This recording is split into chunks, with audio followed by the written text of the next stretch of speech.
हमने सुना है कि पूरे इंडिया में सबसे हाईएस्ट रेसिडेंशियल कॉम्प्लेक्स भी आप ही का है, उसी शख्स का है जिसकी बनाई हुई ये ट्विन टास्क को सुप्रीम कोर्ट ने धराशायी करवाया है। उसी शख्स का है जिस पर सीधा सीधा आरोप है कि मिली भगत नोएडा अथॉरिटी के साथ रही, जिसकी वजह से मापदंडों की अनदेखी करते हुए एक लंबी लड़ाई वहां के रेसिडेंट्स से लड़ी है, वहां पर रहने वाले लोगों ने आपके खिलाफ। मिस्टर अरोड़ा, मुझे तो समझ नहीं आ रहा कि आप जो आज बैठे हुए हैं यहां पर और बहुत शान से अपने आप को सही ठहरा रहे हैं, वहां पर बैठे लोगों ने एक लंबी कानूनी लड़ाई लड़ी, वो देश की अदालतों में पहुंचे आपके खिलाफ, आपकी साठगांठ के खिलाफ, और आज भी आप अपने आप को पाक साफ बता रहे हैं। मुझे पता है कि जांच में भी आप यही सब कहेंगे, लेकिन सबको समझ में आ रहा है कि नोएडा अथॉरिटी के साथ आपकी मिली भगत का जिक्र जो सुप्रीम कोर्ट ने किया है उसमें कितना हाई कोर्ट ने किया, हाई कोर्ट ने किया है, दोनों ने ही किया है। वेंकटराव जी, वेंकटराव जी, इसका क्या जवाब है जो अरोड़ा जी के? एक सेकंड आ रही हूँ सर, अंजना जी, हाँ, एक सेकंड आ रही हूँ। मिस्टर राव, वो लीगली कह रहे हैं कि मेरा तो हर प्लान अप्रूव्ड है। देखिए, लीगली अरोड़ा साहब जो कह रहे हैं उनके प्लान अप्रूव्ड थे, वही चैलेंज में गए हैं जो एसोसिएशन या कंज्यूमर भी लेके गए हैं, उन्हीं बातों को लेके गए, और जो भी फैसला उच्चतम न्यायालय का आया हुआ है वो आप सभी के सामने है और उसके परिणाम भी हम देख चुके हैं। जहां तक बात जांच की है, वो आप अभी कह रहे हैं कि सिट गठित की गई है और एफआईआर हो रहा है, उसका जांच में ही ये सारी बातें सामने आएंगी जो कि उच्चतम न्यायालय भी चाह रही थी। तो मेरे ख्याल से अभी फिलहाल किसी बात पे कहना कि किस तरीके से या किस और से हुआ है, ये हमारे लिए मुश्किल है, जांच में ही पता चल पाएगा। अब अपनी बात पूरी कीजिए। आपको भी पता है ना कि बहुत ऑन पेपर सब कुछ नीट एंड क्लीन है, लेकिन आपको भी अरोड़ा जी मतलब ये समझना पड़ेगा कि अगर अंजना जी, मैं तो एक ही बात कहूंगा। हाँ, बोलिए। अंजना जी, मैं एक ही बात लास्ट में कहना चाहता हूं कि हम लोग एक रूल अबाइडिंग कंपनी है, रूल्स के हिसाब से काम करते हैं, अप्रूवल के बाद ही निर्माण करते हैं, अप्रूवल के बाद ही निर्माण किया है। ट्विन टावर का निर्माण भी अप्रूवल कैसे लाते हैं? सारी एनओसी सभी इन प्लेस हैं, बस इतना समझा दीजिए। अप्रूवल तो बिल्डिंग प्लान बनाते हैं और बिल्डिंग प्लान सबमिट करते हैं और उसकी अप्रूवल आती है। 4-4 ऑफिसर, 5-5 ऑफिसर उन प्लान को चेक करते हैं, बिल्डिंगों साइट के ऊपर जाके देखते हैं, स्ट्रक्चर का एनओसी लेते हैं, फायर का एनओसी लेते हैं। यस, जितनी एनओसी रिक्वायर्ड होती है, आज हमको 1-1 साल लगता है एक अप्रूवल लाने के लिए। हम एनओसी के लिए घूमते रहते हैं, साल भर तक घूमते रहते हैं, उसके बाद एनओसी मिलता है।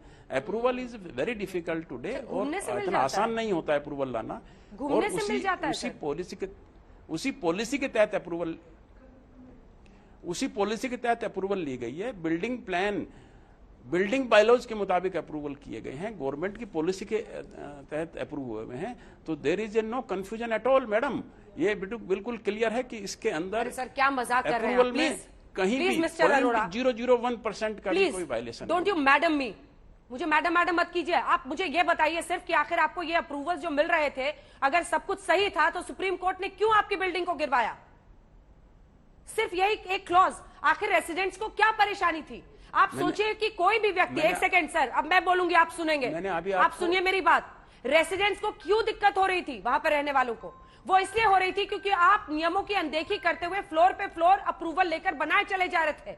आप फायर सेफ्टी के नॉर्म्स की अनदेखी करके भी अप्रूवल ले लेते थे लोगों से।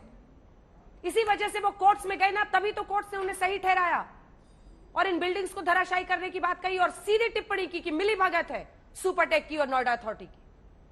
आप मजाक किए चले जा रहे हैं पिछले 20 मिनट से, एक के बाद एक आप झूठ बोल रहे हैं सर। अंजना जी, कैसी बात कर रहे हैं सर? बोलूंगा लास्ट में एक ही बात बोलूंगा कि मैं लास्ट में आपको एक ही बात बोलूंगा कि कोई भी वायलेशन अप्रूवल में नहीं हुआ है और बिल्डिंग का निर्माण नियमानुसार किया गया है। किसी तरह का कोई तो क्यों गिरवाया सुप्रीम कोर्ट ने? अनियमितता निर्माण में नहीं बरती गई है। क्यों गिरवाया सुप्रीम कोर्ट? चलिए, ये तो खैर मैं तो कोई अब कोर्ट के ऊपर कोई इसमें कोई कमेंट नहीं करना चाहूंगा क्योंकि ऑनरेबल सुप्रीम कोर्ट का आदेश है, मैं इस पर कोई कमेंट नहीं करना चाहूंगा। Thank you very much. Vikram ji आप मुझसे बोल रहे थे। अंजना जी, इसका मतलब सुप्रीम कोर्ट ने एक बहुत ही एक परवर्स ऑर्डर दिया है। हकीकत यह है कि जो भी अप्रूवल्स प्राप्त हुए, एक शर्मनाक। क्रिमिनल जूरिस्प्रूडेंस और इन्वेस्टिगेशन का ये कंसेप्ट होता है कि अगर ये अप्रूवल दिए गए, ये मैनिपुलेटेड अप्रूवल्स थे जिसमें दोनों पार्टीज लाभान्वित हुई, और चूंकि दोनों पार्टीज लाभान्वित हुई इसलिए ये देखना होगा इन्वेस्टिगेशंस में, अगर दोनों पार्टीज हुई तो ये इलीगल अप्रूवल्स कैसे आ गए। ये अप्रूवल लीगल नहीं, इलीगल है, क्योंकि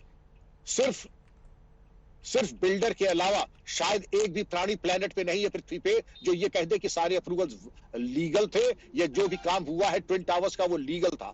ये सब इलीगल है। अगर आप सर्वे करा लें तो बिल्डर के अलावा एक भी व्यक्ति आपको प्लेनेट पे नहीं मिलेगा जो कह दे कि ये सही था। हाँ, हो सकता है कि वो 26 और 3 सीईओ कह दे ये बिल्कुल वैलिड था, लेकिन बाकी 99.9% लोग ये कह रहे हैं कि ये दोनों नाजायज बिल्डिंग थी, और सुप्रीम कोर्ट को नमन है कि उसने ये इसको डिमोलिश कराया।